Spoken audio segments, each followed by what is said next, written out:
이 찬양대의 귀한 찬양에 감사의 말씀 드립니다.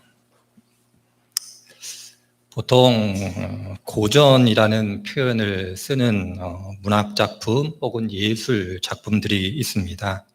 클래식이라고 하지요. 누구나 알고 있고 누구나 제목은 알고 있지만 누구도 읽지 않고 누구도 듣지 않는 것이 고전, 클래식이다, 이렇게 이야기하기도 합니다. 그래서 오늘 제가 고전 중에 한 작품을, 한 페이지를 좀 읽어 드리려고 합니다.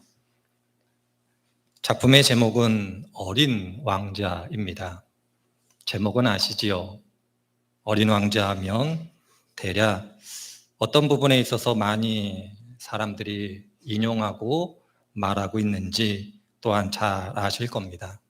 그러할 때 좀 질문은 그렇습니다만은 이 자리에 계신 분들께서 어린 왕자라고 불리우는 책을 첫 페이지부터 마지막 페이지까지 다 읽어보신 분이 계십니까? 이렇게 질문을 좀 던져보고 싶으신데 손을 들라고는 하지 않겠습니다만은 읽어보신 분이 계신지 잘 모르겠습니다. 그렇다고 저한테도 묻지 않으셨으면 좋겠습니다. 그렇게 말하는 목사님은 처음부터 끝까지 다 읽으셨습니까? 저도 답하기가 참 곤란합니다. 상호간에 곤란하니까 그저 너무나 잘 알려지고 유명한 한 내용을 제가 참 읽어보도록 하겠습니다.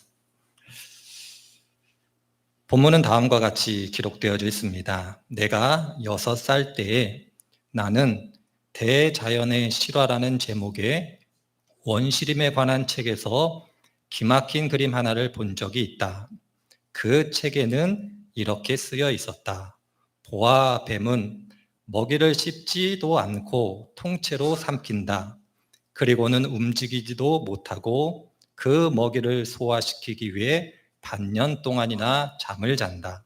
그리하여 나는 밀림 속에서의 모험에 대해 곰곰이 생각해 본 뒤에 색연필을 가지고 생전 처음으로 나의 그림을 완성시켰다. 내 그림 제1호, 그것은 이런 그림이었다. 화면에 나옵니다. 나는 나의 걸작품을 어른들에게 보여주면서 그 그림이 그들을 깜짝 놀라게 하지 않느냐고 물어보았다. 그러나 어른들은 놀라게 해 모자를 보고 놀라는 사람이 어디 있어 하고 대답했다. 어른들은 그것을 이해하지 못했기 때문에 나는 다른 그림을 그렸다.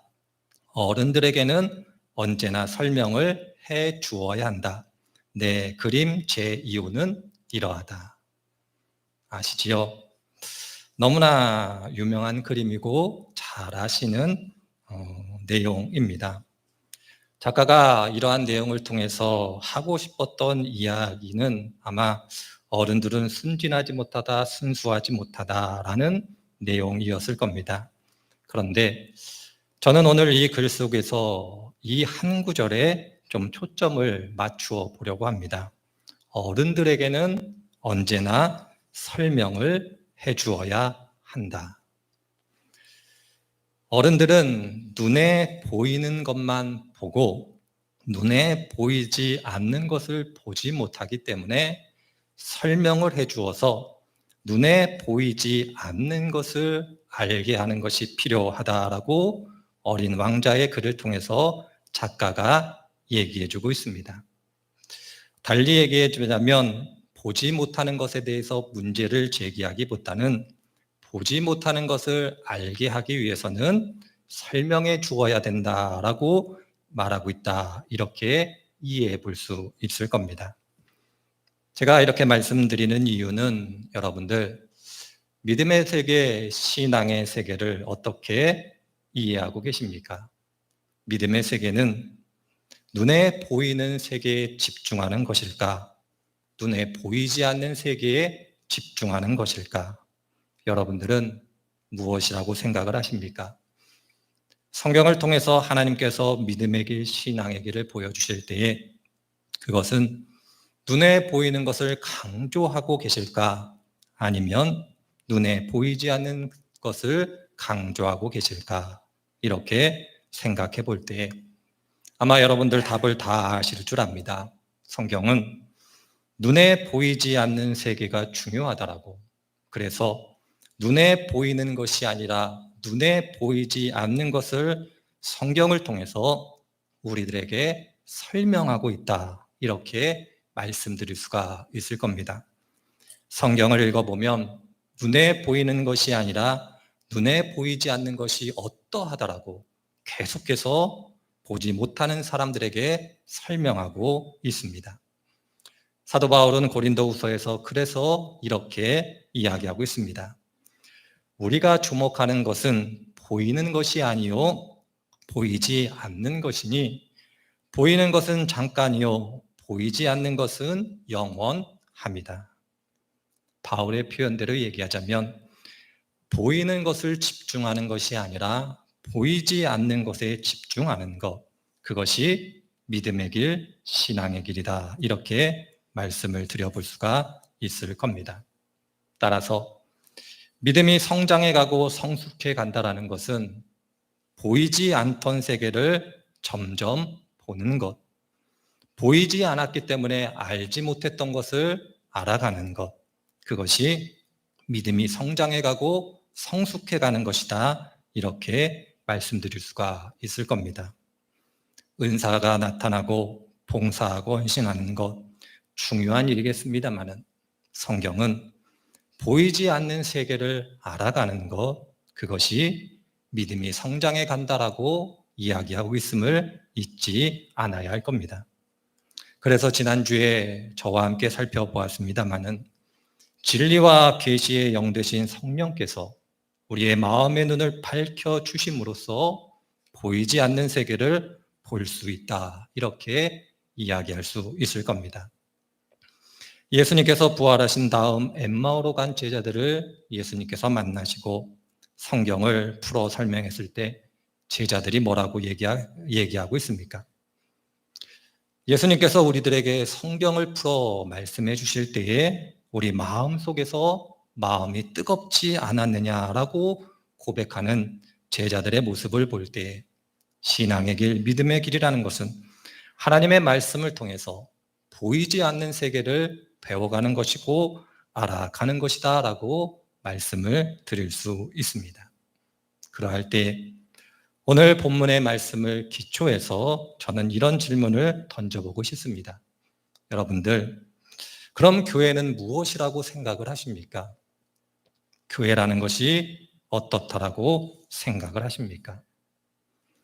교회도 눈에 보이는 것이 아니라 눈에 보이지 않는 것이 본질이다라고 말씀을 드릴 수 있을 겁니다. 성경에서 눈에 보이지 않는 것이 중요하다라고 말씀하셨듯이 교회라는 것도 그 본질에 있어서 눈에 보이지 않는 것들이 중요하다라는 것을 짐작해 볼 수 있을 겁니다. 교회의 한정에서만 말씀드리자면 눈에 보이는 것들은 아마 이런 것들일 것입니다. 수치화해서 숫자로 바꾸어서 다른 것과 비교할 수 있고 그럼으로써 우열을 가릴 수 있는 것, 그것이 바로 눈에 보이는 것일 겁니다. 조금 더 구체적으로 말씀드리자면 어느 한 교회에 모이는 교인의 숫자일 수 있을 겁니다.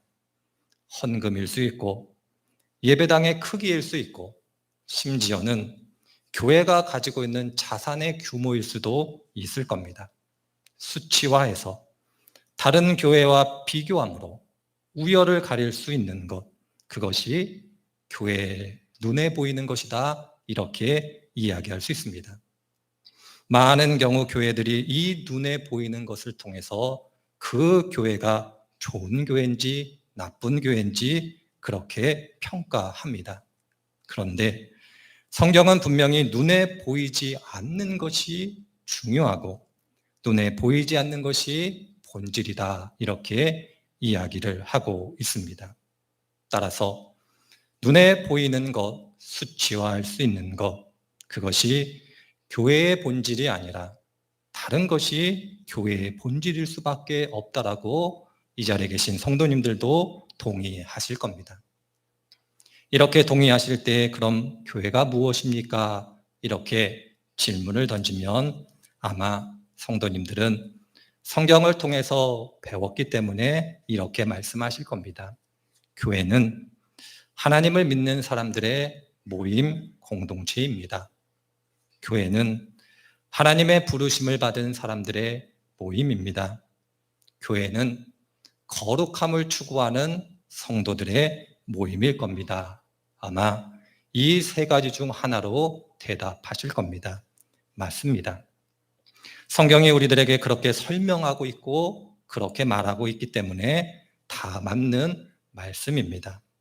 그런데 이러한 대답 속에 저희들이 진지하게 생각해 보면 그러한 대답은 사람 중심의 대답입니다.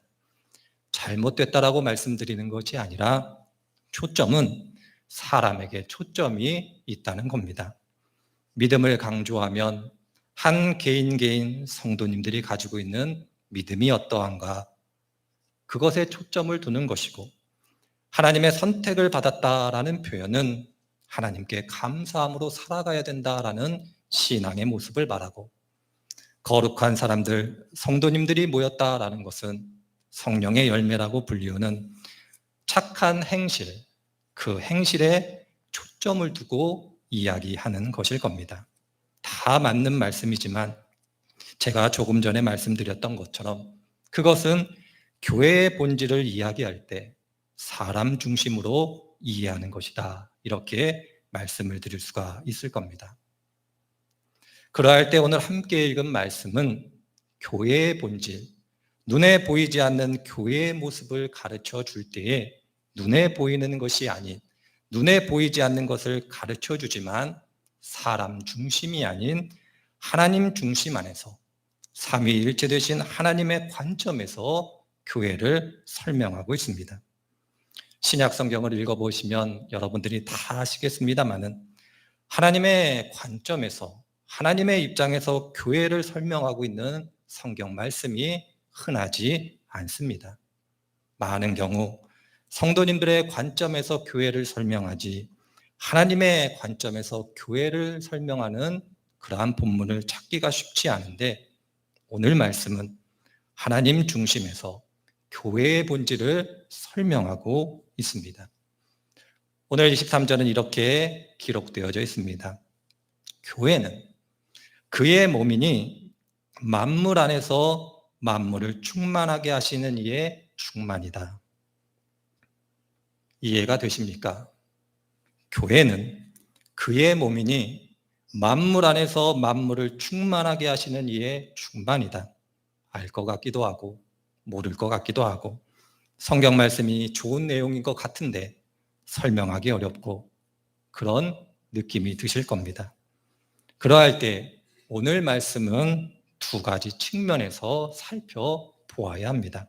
하나는 교회는 그의 몸이다. 즉 교회는 예수 그리스도의 몸이다라는 표현이 갖고 있는 의미와, 두 번째로는 만물 안에서 만물을 충만케 하시는 이의 충만함, 만물 안에서 만물을 충만케 하시는 예수 그리스도의 충만함이 어떤 의미인가를 알 때 하나님 중심에서 이야기하는 교회의 본질을 정확하게 이해하실 수 있습니다. 하나하나 살펴보면 다음과 같습니다. 첫 번째로 교회는 그의 몸이다. 교회는 예수 그리스도의 몸이다. 라는 이 말씀은 자연스럽게 교회의 머리 되시는 예수 그리스도가 누구신가라는 질문으로 옮겨가게 됩니다.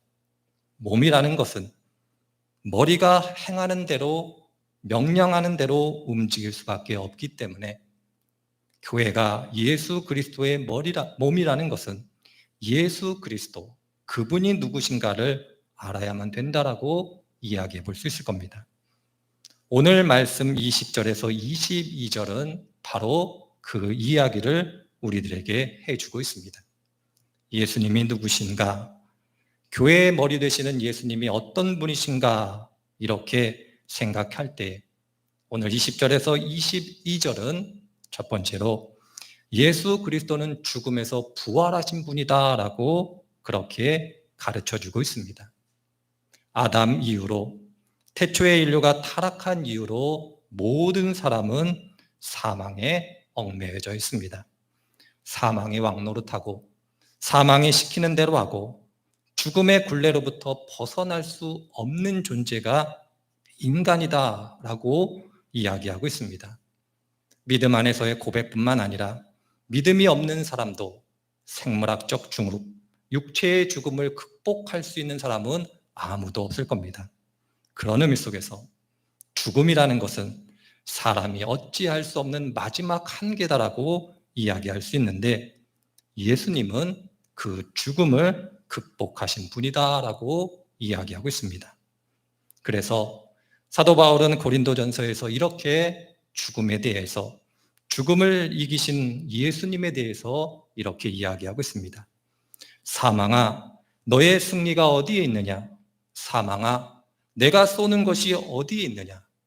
맨 나중에 멸망을 받을 원수가 사망인데 그 원수를 이기신 분이 예수 그리스도다라고 이야기를 하고 있습니다. 사망 권세도 죽음도 어찌할 수 없으신 분이 예수 그리스도시다라고 우리들에게 가르쳐주고 있습니다. 그러면서 이어지는 말씀 속에서 사망 권세를 이기신 예수 그리스도께서 하나님의 오른편에서 만물을 복종케 하시는 분, 천하 모든 것들이 그 발 아래 굴복하게 하시는 분이다라고 이야기하고 있습니다.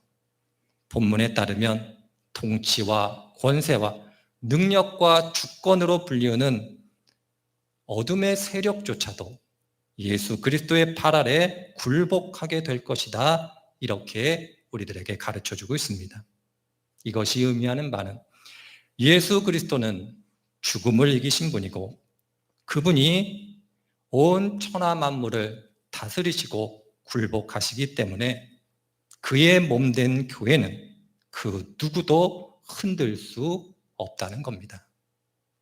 교회는 그 어떤 것도 흔들 수 없는 곳, 교회는 어둠의 세력도 사망 권세도 흔들 수 없는 곳이 교회다라고 성경은 단호히 이야기하고 있습니다. 요한복을 보면 예수님께서 이렇게 우리들에게 말씀하고 계십니다. 이것을 너희에게 이르는 것은 너희로 내 안에서 평안을 누리게 하려 함이라. 담대하라. 내가 세상을 이기었노라. 하나님의 교회, 몸된 교회는 하나님께서 지키시고 하나님께서 다스리십니다. 그렇기 때문에 그 무엇도, 그 어떤 것도 흔들 수 없다라는 것, 이것을 기억해야 할 것입니다. 이것이 교회의 첫 번째 본질입니다. 두 번째로 오늘 말씀은 이렇게 우리들에게 이야기합니다. 만물 안에서 만물을 충만하게 하시는 예수 그리스도의 충만이다. 조금 전에도 말씀드렸습니다마는 참 어려운 말씀입니다. 에베소서에서 가장 어려운 말씀이고 이해하기 힘든 말씀입니다. 충만이라는 표현 때문에 그렇습니다. 충만. 조금 쉬운 표현으로 바꾸면 가득 찬다라는 표현입니다. 교회는 만물 안에서 만물을 가득하게 하시는 예수 그리스도에 가득합니다. 이해가 되십니까? 어떤 말씀인지 아시겠습니까? 신약 성경을 아무리 읽어봐도 이 말씀을 이해할 수가 없습니다. 교회는 예수 그리스도의 충만이라는데 예수 그리스도께서 가득 찬다라고 표현하는데 어떤 의미일까? 신약 성경을 아무리 읽어봐도 그 의미를 발견할 수 없습니다. 이 말씀은 구약 성경과 함께 읽을 때에만 그 의미를 정확하게 이해할 수 있습니다. 일반적으로 교회의 모형으로서 성막, 성소를 이야기합니다. 구약 성경을 읽어보면 그 성막, 성소 가운데 하나님께서 임재하실 때 그의 영광이 가득 찼다, 그의 영광이 충만하다라는 표현을 예외 없이 사용합니다. 달리 얘기하자면 교회는 예수 그리스도께서 충만한 가운데 임재한 곳, 임재하심으로써 그의 백성들을 만나는 곳이다라고 그렇게 말씀드릴 수가 있을 겁니다. 그렇다면 구약 성경에서는 왜 하나님께서 성소 가운데 그의 영광이 충만한 가운데 임재하셨을까? 성경은 단순하지만 명확하게 이야기합니다. 그의 자녀들을 돌보시기 위함이다.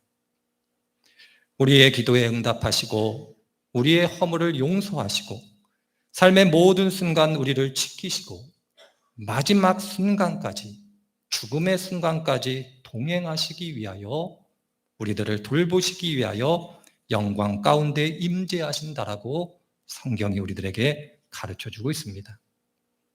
구약 성경을 보면 이러한 인물 중에 대표적인 인물이 저는 다윗이라고 생각을 합니다. 어린 시절 목자로 양을 칠 때 하나님께서 함께 하셨고 골리앗과의 전투 속에서 모든 사람이 질 거라고 예상했지만 담대히 나아갔을 때 골리앗과의 싸움에서 이길 수 있었고 그의 장인되는 사울 왕이 그를 어떻게든지 죽이려고 하여 어려움을 당하였으나 끝까지 지켜 보호해 주시고 바세바 사건이라고 불리우는 입에 담기 힘드는 죄악을 범했음에도 불구하고 그를 이해하시고 용서하시는 하나님의 은총이 있었고 노년에 그의 아들이 반란을 일으켜서 왕좌에서 도망쳤을 때조차도 그와 함께 계셨던 하나님, 그럼으로써 그가 침상에서 평안히 이 세상을 마감할 수 있도록 돌보아 주신 하나님, 그 하나님을 경험했던 사람이 다윗이었습니다. 교회는 예수 그리스도의 충만이라는 것은 다윗과 같은 경험을 교회 안에서 할 수 있다는 겁니다. 그래서 바울 사도는 로마서를 통해서 이렇게 이야기하고 있는 이유입니다. 누가 우리를 그리스도의 사랑에서 끊을 수 있느냐? 이렇게 질문을 던진 다음 이렇게 답변하고 있습니다. 우리를 우리 주 예수 그리스도 안에 있는 하나님의 사랑에서 끊을 수 없다. 이렇게 고백하고 있습니다. 시편에는 더 감동적인 표현이 나옵니다. 여호와는 하나님은 내 편이시라. 내가 두려워하지 아니하리니 사람이 내게 어찌할까? 하나님은 내 편이시라. 그런 의미 속에서 본문에 있는 말씀은 눈에 보이지 않는 교회의 본질에 대해서 우리들에게 가르쳐 주고 있습니다. 교회는 전능하신 하나님께서 그의 자녀를 만나고 돌보시는 곳입니다. 그리고 그것을 위해서 그의 권능으로 보호하는 곳이 교회입니다. 그렇기 때문에 그 어떤 것도 흔들 수 없습니다. 하늘에 있는 권세도, 악한 영들도, 그리고 마지막 원수인 사망조차도 흔들 수 없는 것이 교회입니다. 이것이 바로 오늘 본문을 통해서 우리들에게 가르쳐 주시는 하나님의 교훈의 말씀입니다. 그런 의미 속에서 저는 이 시간 여러분들에게 이렇게 말씀을 드려보고 싶습니다. 여러분, 사랑하는 성도 여러분, 어떤 상황이든지 모든 상황이든지 눈에 보이는 것이 아닌 보이지 않는 것을 바라보셨으면 좋겠습니다. 믿음의 눈을 열어 예수 그리스도를 바라보십시오. 여러분들이 예수 그리스도를 바라보실 때에 주님께서 그 크신 사랑 가운데 우리 앞에 홍해가 있다 할지라도 홍해 너머에 있는 적과 꿀이 흐르는 가나안 땅을 보게 하실 겁니다. 그 가나안 땅을 보고 하나님께서 주신 은혜를 따라 그 가나안 땅으로 가려고 할 때 인도하시고 보호하시는 하나님의 은총을 경험하게 될 것입니다.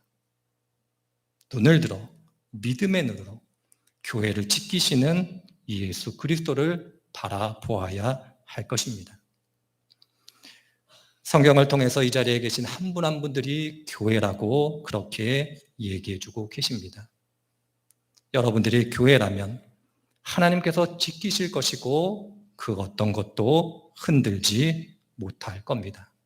그리고 여러분들이 한 명 한 번 모인 대신 교회도 하나님께서 지키시고 보호하시기 때문에 그 어떤 것도 흔들 수 없을 겁니다. 교회는 소중하고 교회는 그렇기 때문에 중요한 곳입니다. 성도 여러분, 담대하십시오. 예수님께서 세상을 이기셨습니다. 두려워하지 마십시오. 걱정하지 마십시오. 근심하지 마십시오. 하나님이 우리의 편이십니다. 이것이 바로 오늘 성경을 통해서 하나님께서 가르쳐 주시는 교회임을 잊지 않으시는 복된 분들 되시기를 주의 이름으로 축원을 드립니다. 기도합니다. 하나님, 오늘도 귀하고 복된 시간 주시고 하나님의 말씀을 통하여 귀한 교훈을 주시니 감사드립니다. 주신 말씀 기억하게 하시고 이 말씀을 따라 살아갈 때에 우리와 동행하시는 하나님을 경험하게 하여 주옵소서. 감사드리며 예수님의 이름으로 기도드립니다.